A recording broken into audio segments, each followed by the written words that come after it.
Hi everyone, and welcome to Shukin Science.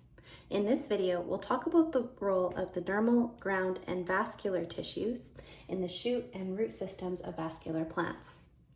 Now, although each of these tissues has slightly different roles depending on whether we look at leaves, stems, or roots, they typically follow a similar pattern of organization. So if we take a look, for example, at a cross-section of a leaf, we'll notice the dermal tissue tends to be found on the outside of this cross-section. Now, when we are looking at a leaf, the dermal tissue can kind of be organized into two different locations. On the top of the leaf, the dermal tissue secretes this waxy cuticle that helps to prevent the leaf from drying out, so it helps to retain moisture.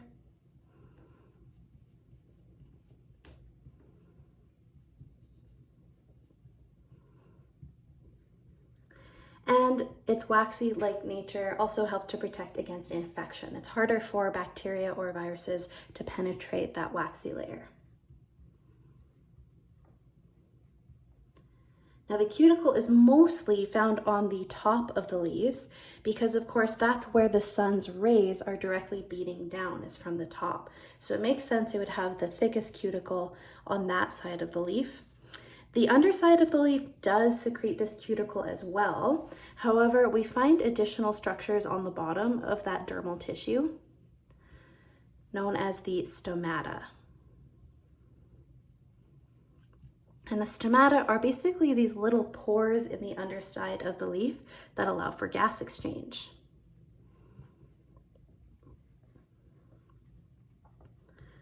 We know in order for these cells to do photosynthesis, they need to take in carbon dioxide and get rid of oxygen. And so that's what the stomata allow for, is the coming and going of those gases. Now, interestingly, stomata, or the size of those pores, are actually controlled by cells that line each side, known as guard cells. So in this case, the guard cells are actually swollen, and that causes them to open up the stomata. Whereas when the guard cells shrivel up, they close the stomata, like so. And the reason why that's so effective is because when the guard cells are shriveled, that's the result mostly of their vacuoles being empty of water.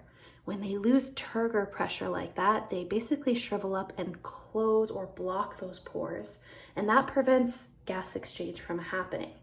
Now, typically we wouldn't want to block gas exchange, but in addition to CO2 and oxygen going in and out, so too does water vapor. And so if the plant is desperate for water, it's really dry, hasn't rained in a while, then those guard cells will shrivel up, and they're going to end up closing the stomata to prevent further transpiration or water loss. Of course, the downside of that is then the leaf can't do photosynthesis because it can't take in any other gases or get rid of the ones it doesn't need. So it's this delicate balancing act. The plant wants to have its stomata open for short periods of time to allow the gases to come and go, but of course not too long because it doesn't want to lose too much water.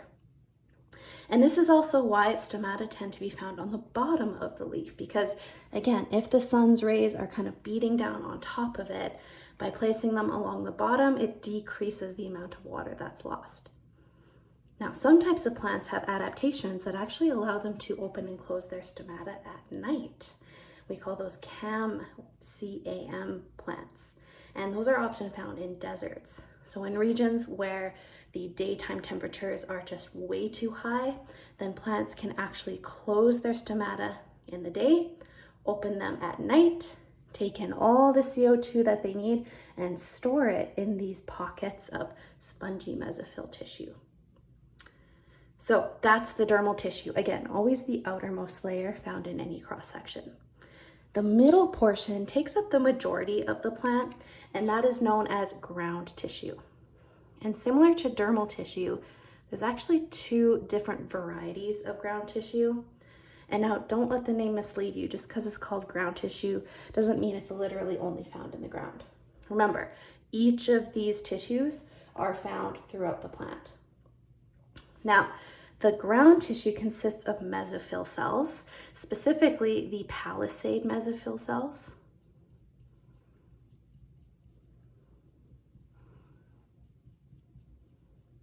And the spongy mesophyll cells.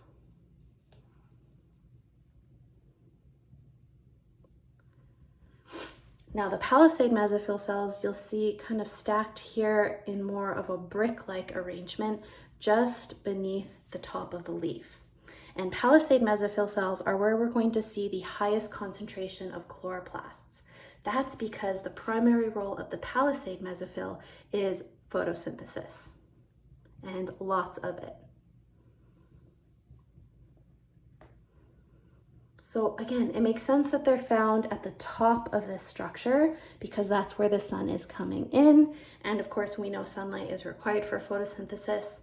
And it makes sense that they have the highest concentration of chloroplasts because chloroplasts contain chlorophyll that's required to spark that process.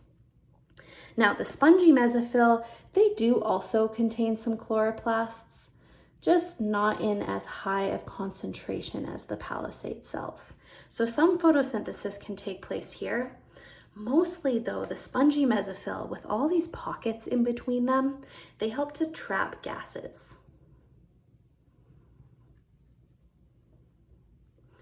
So they will trap carbon dioxide so that the cell can keep doing photosynthesis even if the stomata are closed. Sometimes they'll also trap oxygen because we know that these cells are also doing cell respiration to make their ATP.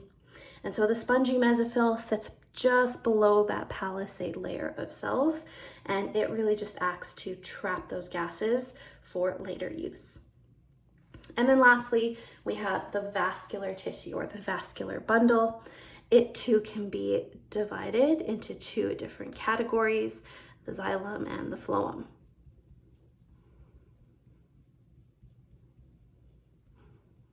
By the way, I think the xylem and the phloem would make a really awesome band name, so someone should get on that. The xylem, this innermost layer of that vascular bundle, it is used for transporting water throughout the plant.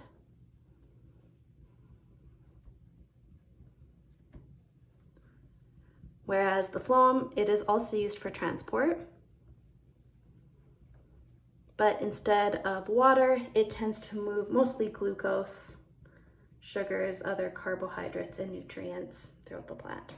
And I'll actually do a whole separate video to explain these two processes, the transport of water versus the transport of glucose. Now, when we take a look at the same cross-section, but this time of a stem as opposed to a leaf, we once again see the same kind of organization for these three tissues. The dermal layer is the outermost layer, the ground tissue is the spongy tissue kind of in the middle, and then that innermost layer is the vascular bundle.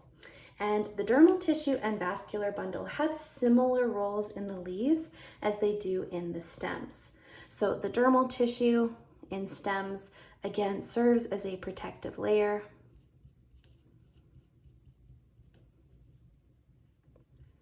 Some gas exchange can happen here. However, we don't see nearly high a concentration of stomata in the dermal tissue as we do in the leaves. So mostly protection is the role of the dermal tissue if we're looking at these stems themselves.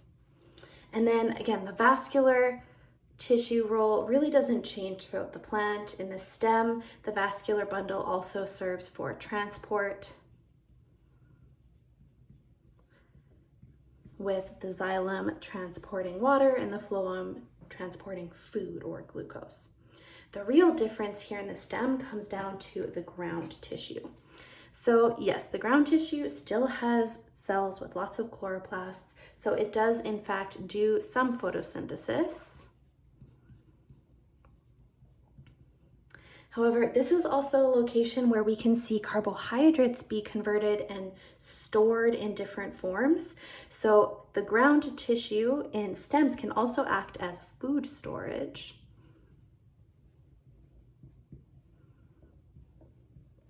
Mostly, however, we see the ground tissue in the stems acting as supportive tissues. So the glucose that is created in the leaves can be converted into more complex, tough carbohydrates such as cellulose. And this is where we start to see those types of carbs building up, is in the stems. That provides support for the plant so that it can continue to grow upwards towards the sun, or it can start branching outwards to get that sun as needed. Lastly then, we have these same three tissues in the roots. The dermal tissue along the outside, again, serves a protective function. Does allow for some gas exchange, but notably present in the roots as opposed to in the stems or leaves, we have these little root hairs which increase the surface area for absorption of nutrients from the soil.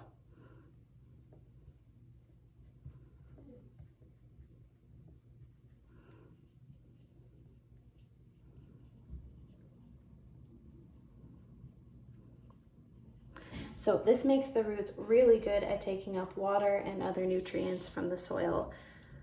The ground tissue really doesn't do photosynthesis in the soil. Obviously, sun isn't accessible there. And so instead, its main role is food storage. Food and water, I should say. This is where we often get our vegetables from, right? A lot of roots store quite high concentrations of starch or glucose, and that makes them good food for us. And then lastly, the vascular tissue, still doing its thing, transporting water and glucose. And that's it. Those are the three main tissues as they apply to roots, stems, and leaves. I hope that was helpful. Thanks, everyone.